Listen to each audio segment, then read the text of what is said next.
หน่วยพักคณะศาลครอบครัวศาลประชาชนสูงสุดจัดกองประชุมใหญ่ครั้งที่2เพื่อสรุปการเคลื่อนไหวเวียกงานในระยะ5 ปีผ่านมาและวางทิศทางแผนการในต่อหน้ากองประชุมจัดขึ้นในวันที่22 เมษายน 2025ที่ศาลประชาชนสูงสุดโดยการเป็นเกียรติเข้าร่วมของศาสตราจารย์ปริญญาเอกนางเวียงทองศรีพันดรเลขาธิการศูนย์กลางภาคเลขาคณะบริหารงานภาคประธานศาลประชาชนสูงสุดสหายไซสมพรเพชรสมภูเลขาหน่วยพักคณะศาลครอบครัวมีประธานรองประธานกวดการหน่วยพักคณะประจำภาคกรรมการคณะภาคและสมาชิกพรรคสมบูรณ์สำหองผู้แทนกองประชุมเข้าร่วมสหายไซสมพรเพชรสมภูผ่านห่างบทรายงานการเมืองการเคลื่อนไหวเวียกงานระยะ5 ปีผ่านมาหน่วยพักคณะศาลครอบครัวได้เอาใจใส่ศึกษาอบรมการเมืองแนวเขตให้แก่สมาชิกพรรคพนักงานภายในหน่วยพักอย่างเป็นปกติและต่อเนื่อง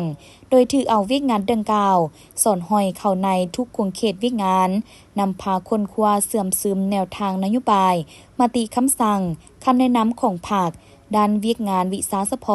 ได้เอาใจใส่ซี่นำพาในการปรับปรุงแบบแผนวิธีเฮ็ดเวียกวสพแมนแบบแผนในการดำเนินคดี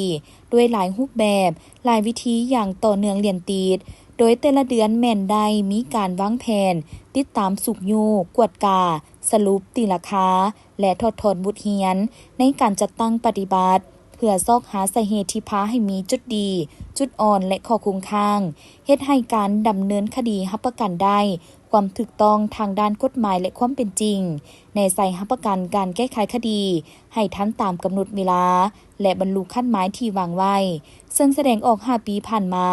นับแต่วันที่15 ธันวาคม 2020 หาวันที่15 มีนาคม 2025คณะศาลครอบครัวได้รับสำนวนคดีครอบครัวทั้งหมด92 เรื่องแก้ไข85 เรื่องยังค้าง7 เรื่องถ้าเทียบใส่คดีทั้งหมดสามารถแก้ไขได้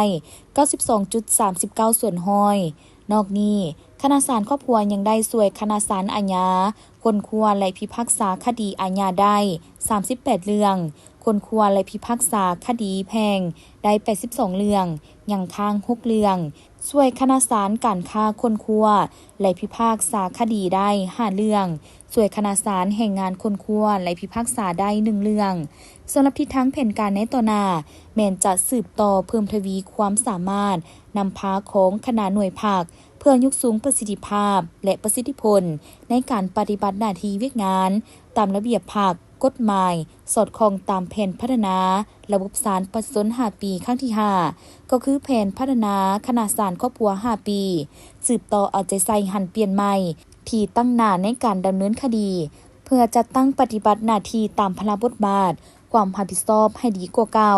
ตอบสนองได้ความเพียงของต้องการของหน้าที่การเมืองในระยะใหม่ในตอนท้ายกองประชุมศาสตราจารย์ปริญญาเอกนางเวียงทองศรีพันดรก็ได้แสดงความย่องยอสมเสยต่อผลงานที่ย่านมาได้ในระยะผ่านมาและเน้นให้สืบต่อยกสูงความเป็นแบบอย่างน้ำหน้าและเพิ่มทวีความสามัคคีเป็นเอกภาพสร้างความเข้มแข็งให้แก่องค์การตุลาการเฮ็ดหน้าที่พิพากษาและตัดสินคดีตามพระบทบาทโดยเฉพาะแม่นการค้นคว้าพิจารณาคดีครอบครัวขันรูปร่างและขันฮือฟื้นโดยมีการกวดกาเก็บกำข้อมูลหลักฐานของข้อขัดแย้งก็คือคู่ความให้ละเอียดจะแจ้งมีการค้นคว้าวิเคราะห์วิจัยให้ลึกซึ้งรอบคอบภาวะวิสัยสอดคล้องกับกฎหมายรับประกันความยุติธรรมโปร่งใสในทุกขั้นตอนของการดำเนินคดีอยู่คณะศาลครอบครัวการติดตามสุขอยู่การดำเนินคดีครอบครัวอยู่ท้องถิ่นอยู่ศาลประชาชน3 ขั้นคือขั้นต้นขั้นอุทธรณ์และขั้นรูปร่างโฆษณาเผยแพร่กฎหมายครอบครัวให้สังคมและภาคส่วนต่างๆมีความเข้าใจรับรู้ถึงสิทธิและพันธะในสายผัวพันครอบครัวเอาใจใส่ติดตามกวดกาการปฏิบัติหน้าที่ของการจัดตั้งพรรคการก่อสร้างและขยายพรรคก็คือการปฏิบัติหน้าที่ของสมาชิกพรรคพนักงานโดยเฉพาะผู้ที่มีส่วนเกี่ยวข้องกับการดำเนินคดี